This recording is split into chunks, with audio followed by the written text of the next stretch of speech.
ৰঙিয়াত নৃশংস হত্যাকাণ্ড পলাতক স্বামী ৰঙিয়া নগৰৰ ৩ নম্বৰ ৱাৰ্ড মুৰাৰাত সংঘটিত হয় এক নৃশংস হত্যাকাণ্ড। ৰেল বিভাগৰ কেন্দুকোনা ষ্টেচনৰ ষ্টেচন মাষ্টাৰ ৰাহুল কুমাৰ সিঙে বুধবাৰে মাজনিশা পত্নী অঞ্জলি সিঙক দুয়োটা সন্তানৰ সন্মুখতে হানি খুচি হত্যা কৰে। সন্তানৰ চিঞৰ শুনি ঘৰৰ গৰাকী উপস্থিত হয়। আৰক্ষী উপস্থিত হৈ তদন্ত আৰম্ভ কৰে।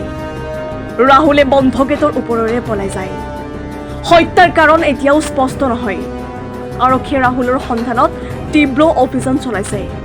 বাবাৰে মানুহ তো গিৰিয়াক হলে কিবা ৰেলত চাকৰি কৰা আমি চিনি তিনি নাপাই হাল্লা লাগে আমি দাউছো মাদাৰ ৰা বুলি গম পাইছো।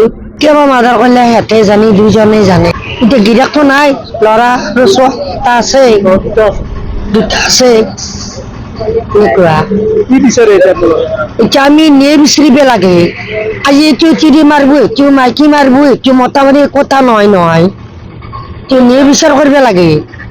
আমি এইবিলাকে মাৰ্ডাৰ হৈছে আমাৰ ঘৰত সেইটো অলপ আগত গিৰিয়াকে কৰা বুলি কৈছে।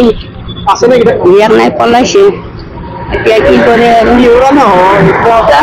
ভাৰতীয় মানুহটো খাই যে গম নাপাওঁ, গম নাপাওঁ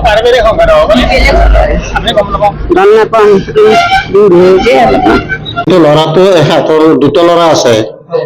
ল'ৰা দুটা কান্দি থকাৰ কাৰণে আমাৰ প্ৰায় 2টামান বজাত আমাৰ সৰু ল'ৰাটোৱে সিহঁতে কান্দা দেখা পাই আমাক যাই ক'লাক, আমাক যোগাই পেলাই।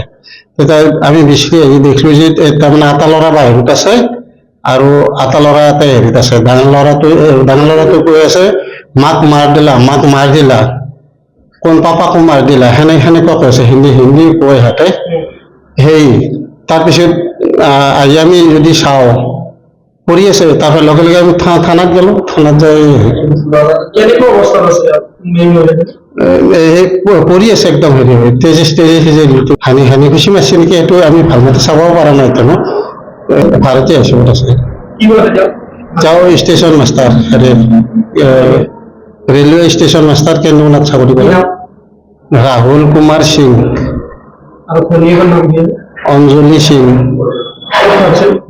বিহাৰত দুৰো বিহাৰত। ৰঙিয়াৰ পৰা হুছেইন আহমেদৰ ৰিপৰ্ট, ডিজিটেল এছাম লাইভ।